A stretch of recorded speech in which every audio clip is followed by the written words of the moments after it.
Olá, sejam bem-vindos ao episódio Psicast. E hoje nós traremos um assunto super importante nos dias atuais. Nós vamos abordar aqui sobre os transtornos alimentares. E você aí, sabe o que é o transtorno de compulsão alimentar? Qual é a relação do alimento com o seu corpo? Os transtornos alimentares são uma alteração no comportamento que podem gerar uma perturbação e consequências graves.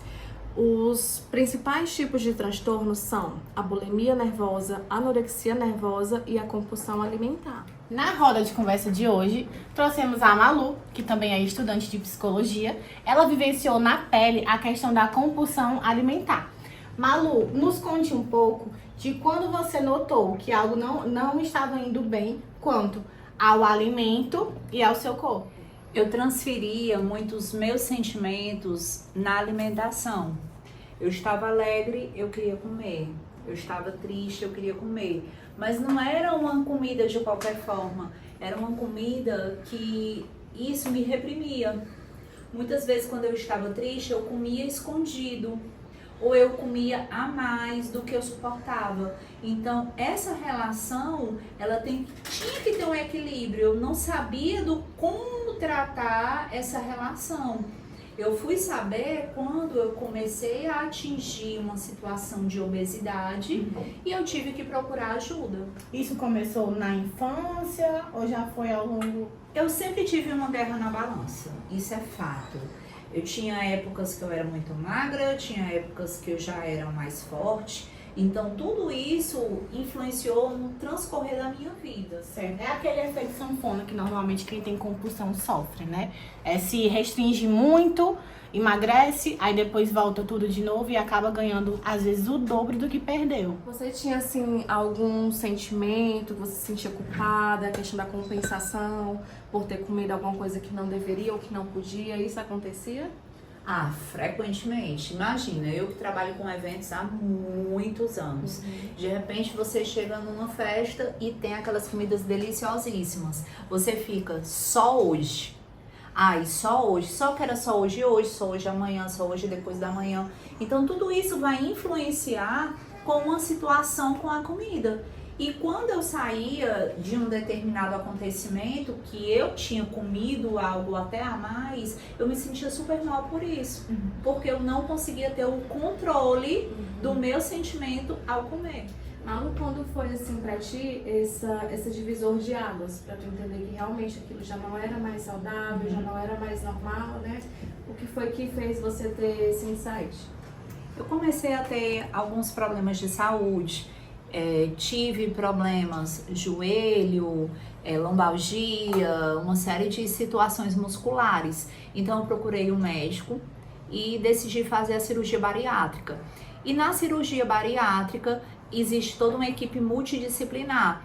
E na equipe multidisciplinar, um dos profissionais é o psicólogo. Então, você opera o estômago, você não opera a cabeça.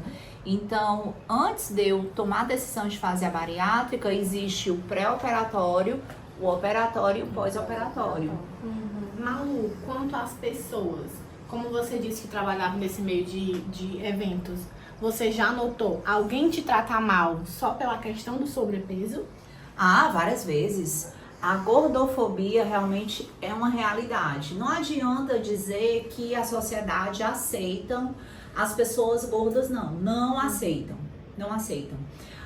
Quando você vai comprar uma roupa, você não encontra a mesma roupa, não encontra tamanho, você não encontra o estilo. Então, quando eu ia trabalhar, teve uma vez que eu estava num palco e eu consegui ler nos lábios da pessoa dizendo, poxa, tão competente, mas desleixada, porque o sinônimo de gordura, obesidade, era o desleixo, né? Então, eu tive outra situação, eu faço celebração de casamento e tinha um fotógrafo que, em um casamento, ele me empurrou, tipo, pra eu não sair na câmera. E eu achei estranho, então eu pensei até que eu tinha entendido errado e não perguntei nada pra essa pessoa. E quando foi um segundo outro evento, e uma época depois, ele fez a mesma coisa. E eu comecei a perceber, era uma coisa proposital. E quando foi a terceira vez que eu senti que ele ia fazer a mesma coisa, eu disse, você não faça isso. Eu estou percebendo qual é a sua intenção. Então, as pessoas que têm situação com obesidade passam por infinitas situações de discriminação. E ter receio de engordar tudo novamente.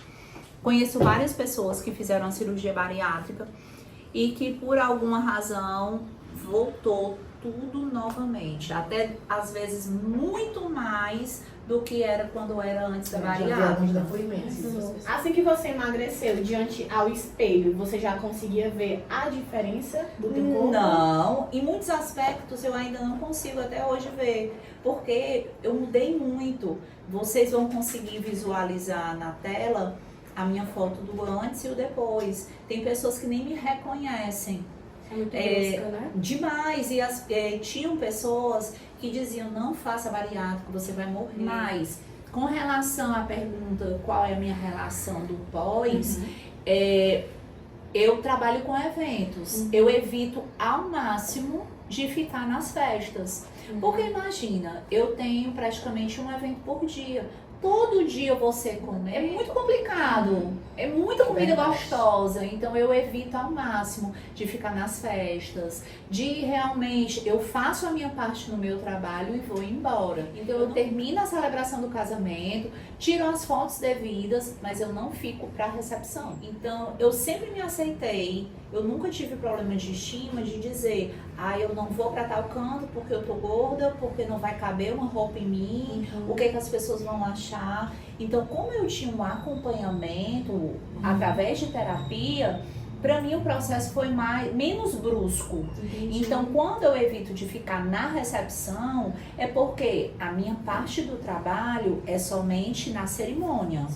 Eu não sou uma convidada para permanecer na festa, mas tem casais que querem que eu permaneça, né? Então eu explico, porque depois que você faz a cirurgia bariátrica, você tem algum tipo de restrição. Existem formas de burlar essa restrição. Você não consegue comer coisas com muita gordura, algumas pessoas desenvolvem alguma intolerância à lactose. Então quem ficou intolerante à lactose pode tomar uma medicação e você consegue sobrepor aquela intolerância. Mas se você se submeteu a uma cirurgia que é tão invasiva para o teu corpo, como é que você vai acabar procurando uma forma de burlar Se sabotar. e se sabotar? Você falou Exatamente. muito bem, Amanda.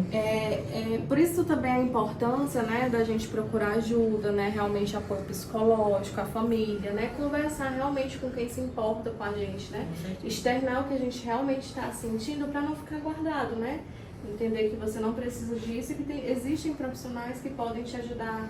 Tem um médico especialista, a gente tem o psicólogo, né? As nutricionistas, né? Então, assim, existem pessoas que podem te ajudar, né? E foi muito importante você ter tido isso, né? Inclusive, na TCC, existem várias ferramentas que podem ajudar nesses transtornos, compulsão alimentar, na anorexia nervosa, certo? Um deles é o padrão de regulamentação alimentar, que eu acho que é até o que você segue, né?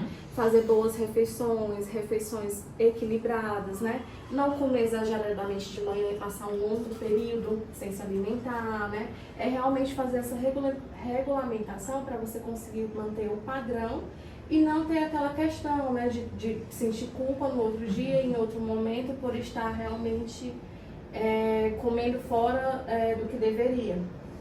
Tem também outra questão, que é você aprender a lidar com a sua linguagem corporal, que é a forma como você se enxerga. Porque eu acho que às vezes você pensa muito sobre como as pessoas estão te vendo. Porque de fato existe esse julgamento, como você compartilhou com a gente, né? Mas tem também a forma como você se enxerga. Se olhar no espelho, quem sou eu? Como eu me vejo? Né? Será que algum dia eu realmente vou estar feliz com o meu corpo, com o meu padrão? O que eu preciso alcançar? Qual é esse nível que eu preciso alcançar? São questões de saúde?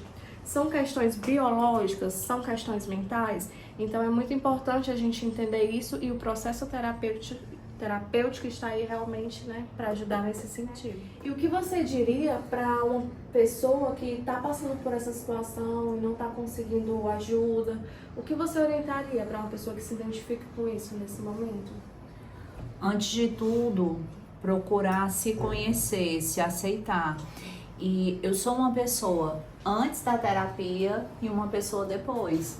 Então, um profissional realmente especializado, ele vai poder lhe trazer situações e manejos adequados para que você consiga conviver com você mesmo. Como é que você vai tolerar o dia a dia se você própria não se aceita como é? Então, um profissional especializado, um psicólogo, ele pode lhe orientar da melhor forma. Acho que foi muito esclarecedor, né? Foi muito rico. E eu espero que realmente, se você está passando por essa situação, que você procure ajuda. Você não precisa passar por isso sozinho. Você não está sozinho. E é isso, pessoal. Aguardem o próximo episódio. Qual será o próximo assunto? Tchau, tchau! Tchau, tchau!